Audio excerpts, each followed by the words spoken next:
guys, it's Gretchen and welcome back to my channel. It is that time of the month again where I answer your body mod questions. If you are new to this type of video on my channel, every single month I do a body mods Q&A. It can be about my body mods in particular, or it can just be about body mods in general, questions pertaining to it. If you have questions yourself, you can either leave them on the previous month's video, so if you would like your question answered in May's body mod Q&A, leave them on this video, or you can follow me on Instagram where I will put up one of those little question boxes in an Insta story where you can ask it there. So without further ado, let's go ahead and get started. Amanda asks, how long after getting a cartilage piercing would you say it's safe to dye your hair? So I personally would wait at least 4 weeks, potentially even 6 weeks. It's really a case of what exactly, like which cartilage piercing you're getting, because when you say cartilage piercing, you can mean anywhere on your ear. You can mean your helix, you can mean your tragus, and certain ones are gonna be a little bit more likely to get dye on them. Also, when it comes to just dyeing your hair and piercings, it's a whole lot of just being very careful. I'm probably the worst person to respond to this question because I make a mess when I dye my hair. Like, it's everywhere. I never remember to have Vaseline on hand to like make sure that I don't get it on my face or on my neck or anything like that. So I personally am not very careful when it comes to making sure that I get dye just on my hair. It likes to get everywhere else. But I would personally wait 4 to 6 weeks, leaning more toward the 6-week mark, just because the initial healing period is during that time. That's usually the period of swelling. Now, this is not to say that your piercing has been healed by this time, but that's like the bare minimum of how long to wait. David asks, what do you recommend to do when females are pregnant and fear having the piercing hole for their navel to morph once delivery? So I'm assuming the question, it's worded a little strange. I'm assuming your question is, what do you recommend if someone is pregnant and they have their belly button pierced and it kind of, obviously your stomach is going to stretch, and you know, what are thoughts on the navel piercing? I've known a few people who have had their belly buttons pierced, have been pregnant. For a period of time, they'll use the really long, like retainer-like pieces of jewelry. They're very flexible because obviously with your stomach stretching, you need that flexibility. Personally, I don't have experience with this because 1, my belly button is not pierced, and 2, I have not been pregnant, so I don't quite know how to offer any advice or any recommendations on that. So I'm actually gonna leave this up to the viewers. If you have a belly button piercing and have been pregnant before, what was your experience with it? Leave them in the comments below. But because I can't speak on either topic there, I am gonna leave that up to the viewers. Do you all have any recommendations? Though I will say, in regards to it like morphing or changing, I mean, that's par for the course. It's going to. It just kind of depends on if you truly want to keep that piercing post-pregnancy. I don't know. Leaving that to the viewers. Anyone with experience, drop it below. Lisa asks, how often can I change jewelry in a healed piercing? I change my jewelry in my lobes once or twice per week. I have a healed tragus that I would like to change to match my lobes. I'm wondering if I can change just the top piece like once a week, or can it irritate? So lobe piercings, I used to change all the time. Lobe piercings are a completely different animal than cartilage piercings. Cartilage piercings, you can change just the top depending on the kind of jewelry you have in. As long as the top piece matches the actual post, you should be able to swap it out. So if you've got the kind that screws on, as long as it fits that specific post, you should be able to just change it out like that. I personally would not recommend changing like the whole piece of jewelry out, but if you can get by with just changing the top out, then that should be fine. Whether it's like the threadless brace or the kind that you screw on, as long as it fits and fits well, you should be fine. It shouldn't irritate it just to change the top piece. But I would not recommend changing the entire piece of jewelry out frequently. You can change it out maybe once a week if it's completely healed and doesn't show any signs of issues, but otherwise I would just stick with changing the top piece, and that shouldn't irritate it. Leonicea asks, do you think I should get my daith, duff, and conch at the same time on the same ear? That's a difficult one.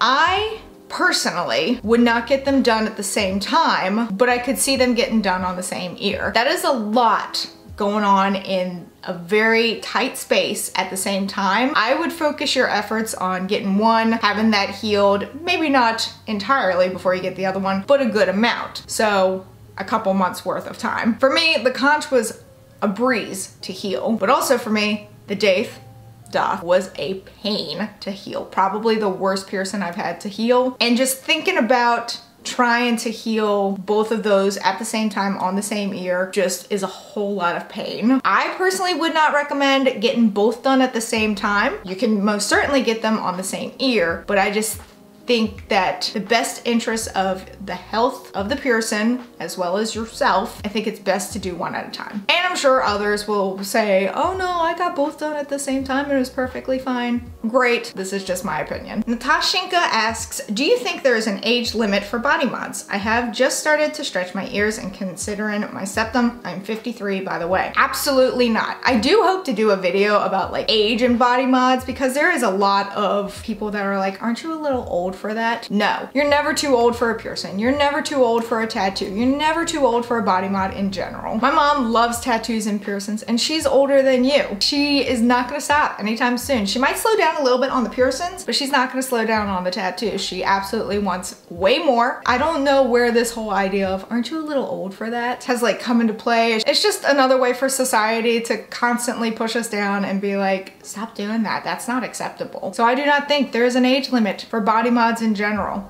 Absolutely not, and don't let anyone tell you otherwise. Sadie says, I just got a rook piercing about a week ago and it started to get irritated. I was wondering what I can do to help it be less angry. So if you only got it about a week ago, and you did make this comment 3 weeks ago, so it's been about a month now since you've had this piercing. I'm hoping that irritation has kind of gone down. If it has not, there are a few things you can kind of take into consideration as to why it might be irritated. 1, how often are you cleaning it and what are you cleaning it with? 2, are you accidentally sleeping on it? 3, what kind of metal is your initial jewelry? You might be allergic to it. There are a lot of variables that can cause a new piercing to be irritated. At the time of you asking this, it was only a week old. I'm assuming it's about a month old at this point. Hopefully the irritation has gone down, but if it has not, I would kind of look at these other things like, you know, am I accidentally sleeping on it? Am I over cleaning it? Am I under cleaning it? Am I cleaning it with the appropriate mixture? A lot of variables can come into play when it comes to an irritated piercing, but I'm hoping after a month that it's a little bit better. Also, it was only a week old, so like that's just the life of a piercing in general. Tamaja asks, I just got my flat piercing done 6 days ago and it's really tender and sometimes irritated when I go to clean it. I do understand it's a new piercing, but I was just wondering if this is normal and when does the tenderness start to go away? It's my first piercing since I got my lobes when I was a baby, so you know, I'm just really worried and cautious about everything. Totally understandable, especially if this is your first one since getting your lobes done. Much like with Sadie, you posted this 3 weeks ago.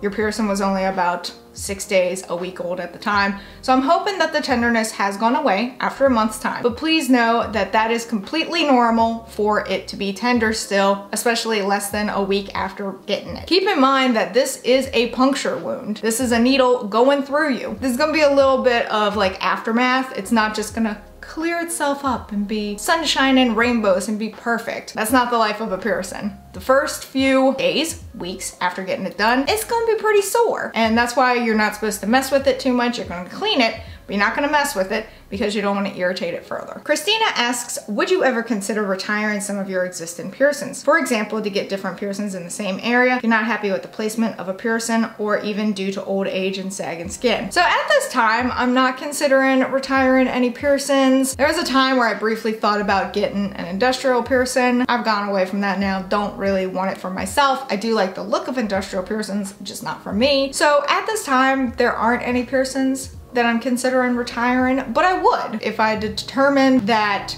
I wanted to try something else and I couldn't do it without removing a certain piercing, I would do it, but right now I don't have any intentions for that. Lindsay asks, how do you feel about visible tattoos in any career profession such as law enforcement, medical professionals? I've got a video about professionalism and tattoos or piercings or any body mods. Tattoos and piercings do not determine if someone is capable of doing a job. Like, why would getting a tattoo determine whether or not I could do a certain job? Shouldn't my training, my experience, my degrees, shouldn't that be what determines whether or not I can be a professional in a certain career? Not my tattoos. I've never understood the idea of, oh, well, they have tattoos, so they're not professional. Why? Personally, I have tattoos of animals. How does that make me less professional than Ingrid over there who's got nothing? I don't know where the name Ingrid came from. That was the first one that I thought of. Not sure why. Sorry to any Ingrids out there. But I just don't understand the thought behind someone being unprofessional because of tattoos and piercings. I don't get it. It makes zero sense. Judge my professionalism on the work that I do, not what I have on my body. Diane asks, do you have any plans to do an updated video of all your tattoos? I do, but it will not come until probably later this summer, just because I do have 2 tattoo appointments coming up and I want to be able to include them in the video. So maybe like August time I would do a video at the earliest, but I wouldn't do one before then because I really want these 2 to be part of it. Savannah asks, how long was your septum sore for? I got mine done about 10 months ago, but the tip of my nose is still tender and I struggled to blow my nose. So 10 months is a little bit of a long time. It should have gone down in soreness by that point, so hopefully it's not as sore as it was when you initially got it. That being said, you might want to check on the metal that your jewelry is. If it's something that you're allergic to, that could contribute to why your nose is still sore. So say for example you were pierced with surgical steel and you're allergic to surgical steel, that could contribute to your septum being irritated and being sore. So I would look into that. I would also look into making sure that it was done correctly, because that could also play an important factor into the soreness. There are a lot of variables that might contribute to it being sore, but I would start with the jewelry metal because you might be allergic to it. Torpid Kraken asks, I'm a side sleeper, but I want piercings on my dominant sleeping side. Any suggestions? Train yourself to sleep on the other side. I too am a side sleeper. I do alternate between the 2. I tend to gravitate towards sleeping on my left side, but I will sleep on my right side. That being said, if I know that I'm getting a piercing on my left ear, I will force myself to sleep on my right side until this is fine. Another thing that a lot of people like to do, and I personally haven't tried yet, and I really need to, is one of the donut pillows. So basically a travel pillow, you know, the thing that goes around your neck. Try one of those, because then you can put your ear into the opening there, the hole, and that way it won't press against the piercing, it won't irritate it, it's in the hole so that nothing's touching it.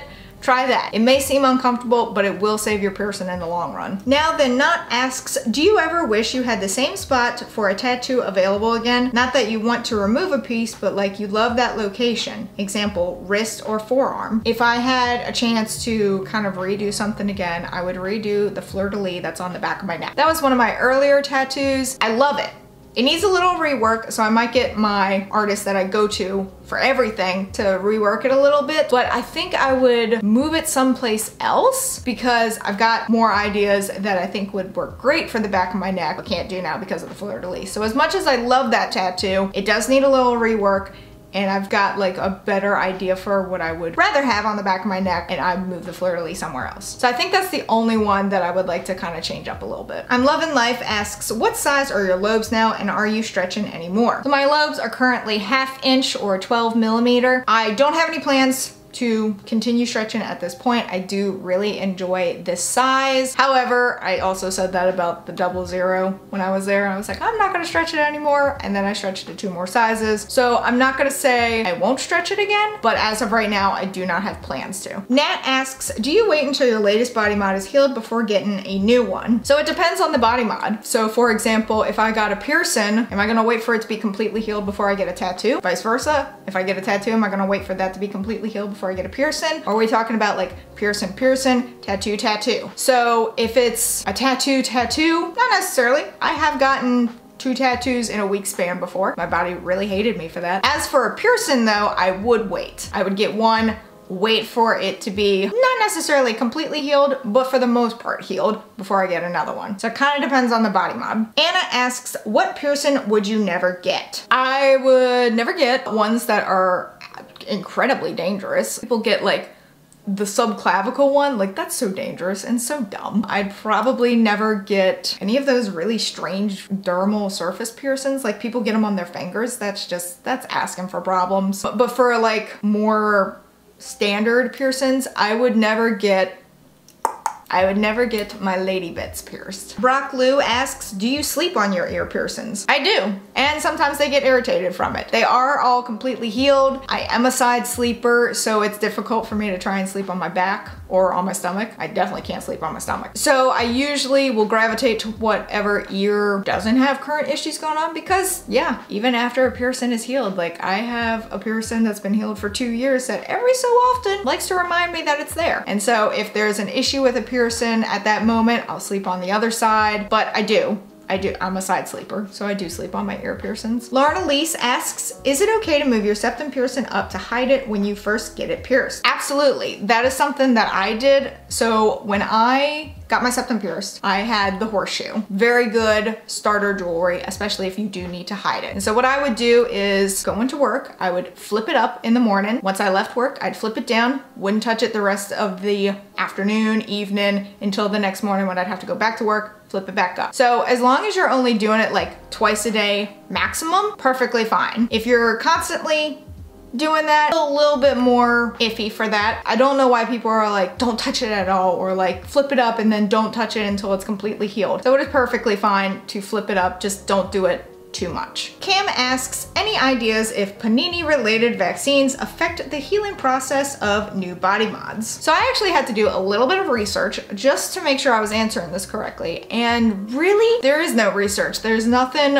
linked between the vaccines and getting a body mod of any kind, whether it's a tattoo or a piercing. Something to keep in mind though is if you say are getting a tattoo on your arm, then you get the vaccine, there's gonna be a whole lot of soreness. So I've gotten the vaccine, and at the time I had started on this new tattoo. And they asked me, is there an arm that you would like to get the vaccine in? I was automatically like, this one, because this one is an old tattoo, whereas this one, still in the process of healing. I probably don't wanna put a vaccine in a tattoo that's not healed yet. So I was dealing with soreness on both sides, which was a whole lot of fun. But as for like affecting the healing process, there's no correlation. Diathra asks, would you recommend getting an ear piercing such as conch now that we always wear masks? I would say go for it. Like, as long as you know that you have to be careful when putting on your mask and removing your mask because you've got this piercing, I would say go for it. I have found that my mask gets caught on my forward helix every so often just because I'm carelessly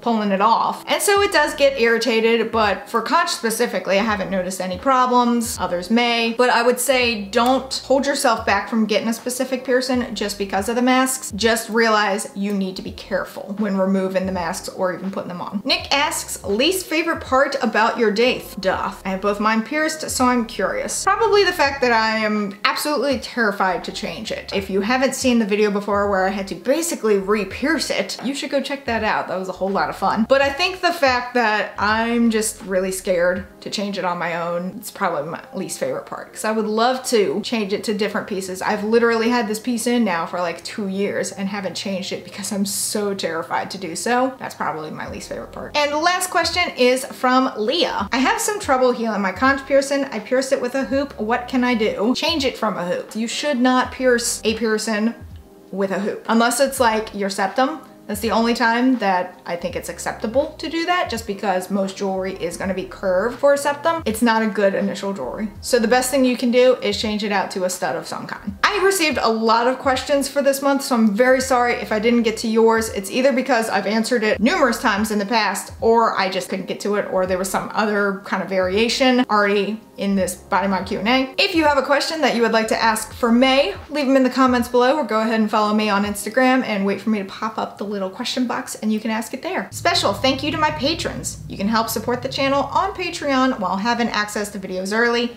viewing patron-only content, and more. But that is it for this video. If you enjoyed it, please give it a big ol' thumbs up. Go on down there and hit that subscribe button, wherever it may be, because I don't know, even though I do. This is just my shtick now. Also hit that notification bell in case you want to know when I upload, and in case YouTube wants to let you know when I upload, because I would really appreciate it. And until next time, bye guys!